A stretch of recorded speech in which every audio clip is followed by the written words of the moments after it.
ក្រោយមានអ្នកសង្ស័យរឿងលុយមូលនិធិពេលនេះបៃឌីចេញបកស្រាយទាំងក្តីឈឺចាប់ថា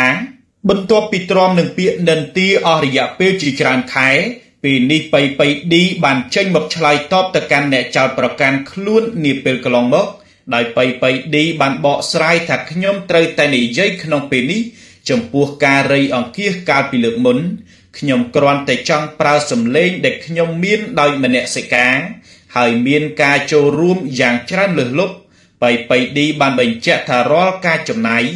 ខ្ញុំធ្លាប់បានជម្រាបជូនពីរបាយការណ៍ចំណាយលើការទិញសម្ភារៈនិងស្បៀងទិញដីធ្វើផ្ទះនិងជូនថវិកាជូនគ្រួសារសពលើកលែងតែថវិកាជូនកងទ័ពនិងអ្នករងរបួសតាមមន្ទីរពេទ្យដែលគេមិនអោយបញ្ចេញទូរលេខនិងបន្ទាយទាហានដែលមិនអាចផុសពីទីតាំងនិងរូបភាពហើយថវិកាចុងក្រោយជួយធ្វើលេនដ្ឋាន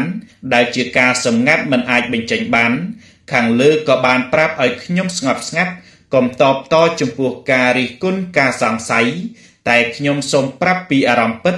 ខ្ញុំពិបាកទទួលយកណាស់ក្នុងអំឡុងពេលនោះខ្ញុំបានជួបរឿងអ្វីខ្លះតើមានអ្នកណាខ្លះបានដឹងបៃឌីបានបន្តទៀតថាខ្ញុំចេញពីព្រះវិហារទៅសៀមរាបបំណងឆ្ពោះទៅឧត្តរមានជ័យស្រាប់តែខាងលើខលមកឲ្យខ្ញុំប្រយ័ត្នពីសុវត្ថិភាពព្រោះនៅទិសដៅដែលខ្ញុំទៅសៀមបាននឹងកំពុងទម្លាក់គ្រាប់ហើយ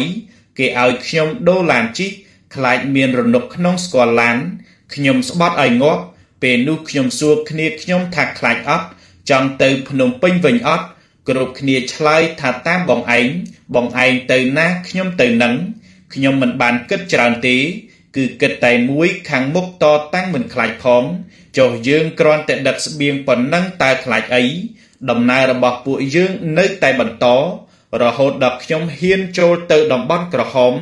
ជិះតាមឡានដឹកស្បៀងទាហានចូលទៅខាងមុខនិងជូនថវិកាដល់ដៃផ្ទាល់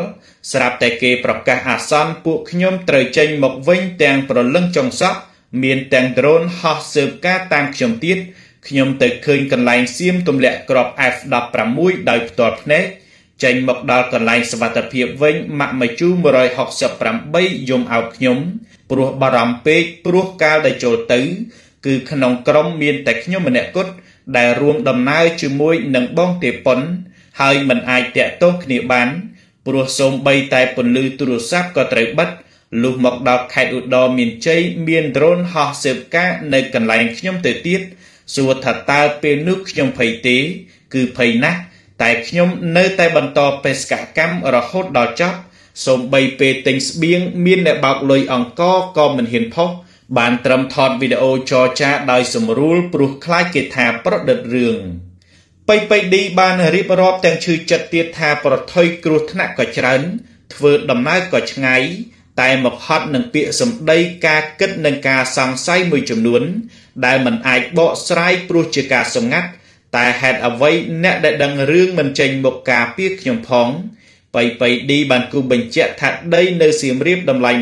200000គឺខ្លួនទិញតាំងពីខែ3គម្រោងសង់វិឡាជិត300000តាំងពីខែ5ចេញប្លង់រឹងថ្ងៃទី11ខែ7មុនផ្ទុះសង្គ្រាមឡើងទៅទៀតមានអាជ្ញាធរមន្ត្រីខាងសូរិយោដីដឹងឮចុងក្រោយគេថាយកលុយដែលបានពីការរៃអង្គាសបៃឌីថាមានរឿងខ្លះខ្ញុំពិតជាឆ្អែតដែរប៉ុន្មានថ្ងៃនេះខ្ញុំគិតហើយគិតទៀតតើខ្ញុំគួរធ្វើអ្វីខ្ញុំអាចជួយអ្វីបានខ្លះតាមអ្វីដែលអាចជួយបានឬក៏យ៉ាងម៉េចសម្លេងរបស់ខ្ញុំនៅតែមានខ្ញុំចាំបាច់ត្រូវតែប្រើរឿងខ្លះពិតជាបំបាក់ទឹកចិត្តមែនតែណាហើយជួបហើយទទួលរួចហើយមានអីត្រូវខ្លាចទៀតបើនៅតែអាចជួយជាតិបានក្នុងពេលនេះខ្ញុំពេញចិត្តនឹងធ្វើបន្ត